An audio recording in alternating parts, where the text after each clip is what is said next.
Are you planning on buying a new computer mouse? I've been there and I've done it more than a dozen times. I want to show you everything I know about computer mice. Here are 8 solid steps to consider when you are thinking about buying a computer mouse. Let's get started. Sometimes, when we're thinking about the best ways to improve and upgrade our computers, we most likely don't think about our mouse.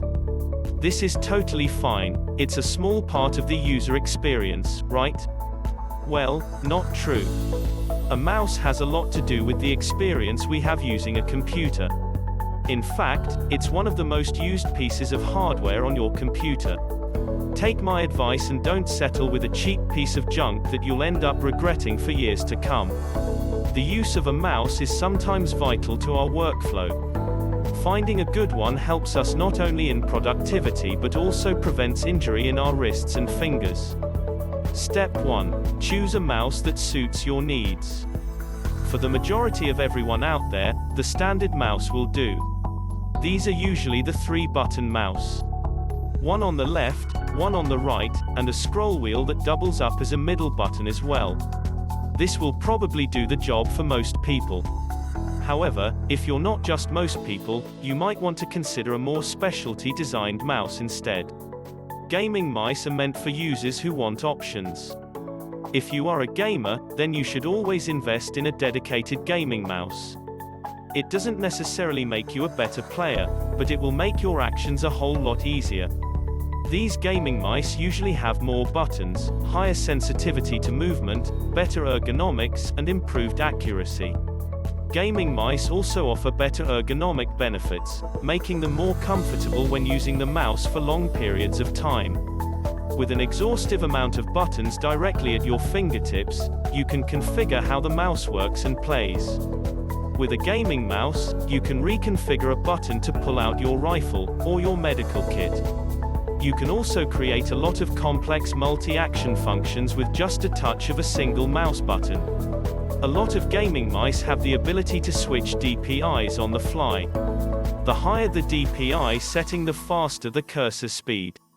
However, the lower the DPI setting, the smoother and more accurate the mouse will become. Travel mice are made for small and for mobility. Another specialized type of mouse that is commonly seen out in the open is the travel mouse. These travel mice aren't fancy or made to look cool. Most of them are 2 to 3 button devices and are shrunken into tiny little mini-sized mice that have a benefit for travel. You'll find that most of these travel mice come as wireless mice. However, some older versions can have retractable cables. A travel mouse works great for people who are always on the go. These are people who are always carrying laptop bags, or purses, and are always traveling. These travel mice are small and compact. Unfortunately, being small and compact oftentimes means that they can become very uncomfortable to use for a long period of time. But if you don't want to carry around something as large as a life-size rat, then these tiny little mice are the mice for you. They aren't meant for heavy use. Step 2. Think about the ergonomics of a mouse. When we talk about ergonomics, what we're really thinking about is how well the mouse fits in your hand. This can be an important factor in preventing injury. By using a mouse that fits naturally under the palm of your hand, and doesn't cause your fingers to strain, it will allow you to comfortably use the mouse for much longer periods of time. You must also think about the buttons that come with the mouse.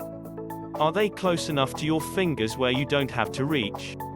Comfort is a very subjective topic, but generally speaking, some users like their mouse to be flat, while other users like to grip their mouse around as if they were holding a ball. It's important to also consider the size of the mouse when it comes to comfort. Unfortunately for people who are left-handed, the selections may be much fewer than those who are right-handed. There are also these mice that have this vertical grip. They are specialty mice where the palm of your hand is not actually facing the table but turned to the side. A lot of people believe that this is a much more natural state of how your hand and wrist should be. Another factor of ergonomics that you may not have thought about is the noise. People who often use their mouse might notice how the button clicks are really loud. Even if it doesn't annoy you, it might annoy the person close by. Some companies have developed silent clicking mice which are actually much easier to click on. Step 3. Don't worry about higher DPI. One main specification when you have looked thoroughly into buying a mouse is the DPI. DPI stands for dots per inch. It is a measurement of how far a mouse pointer will travel on your screen based on how far you are moving the mouse with your hand.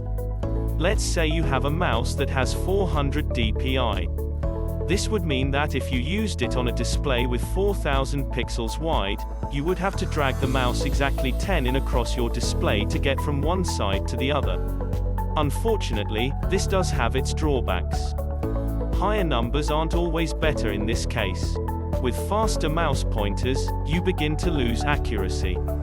I highly recommend that for normal users, don't worry about the DPI. But for gamers, a higher DPI allows you to move and react more quickly.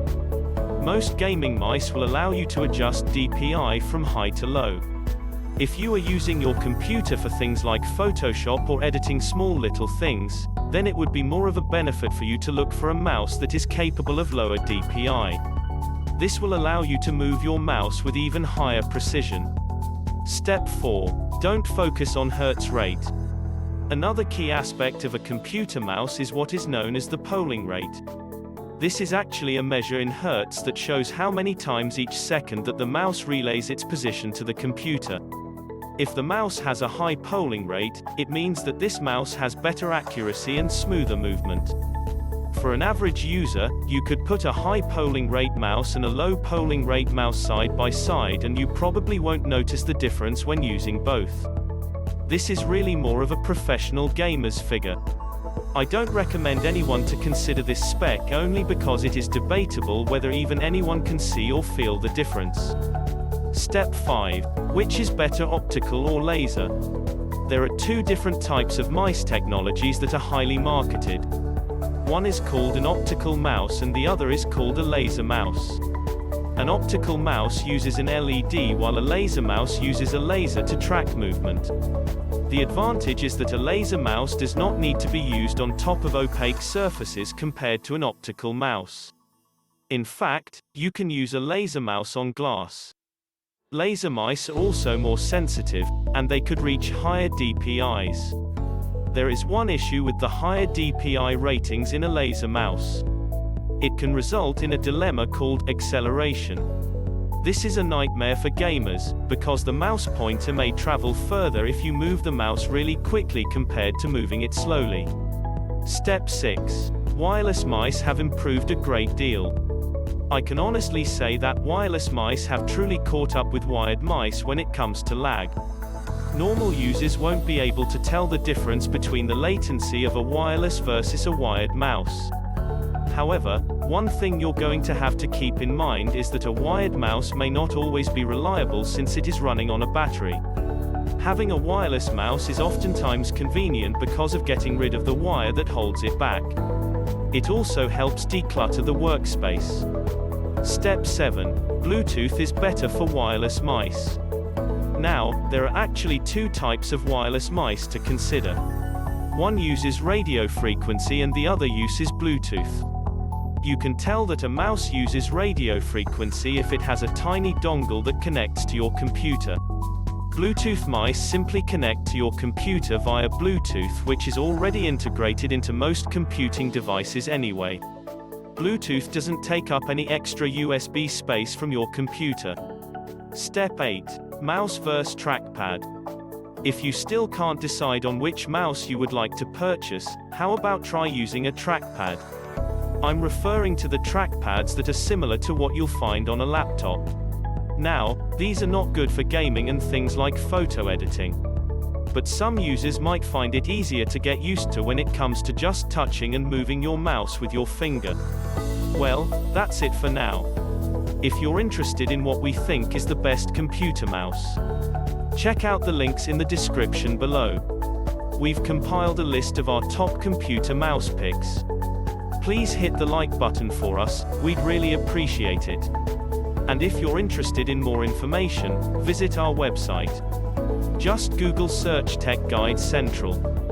Thank you for watching.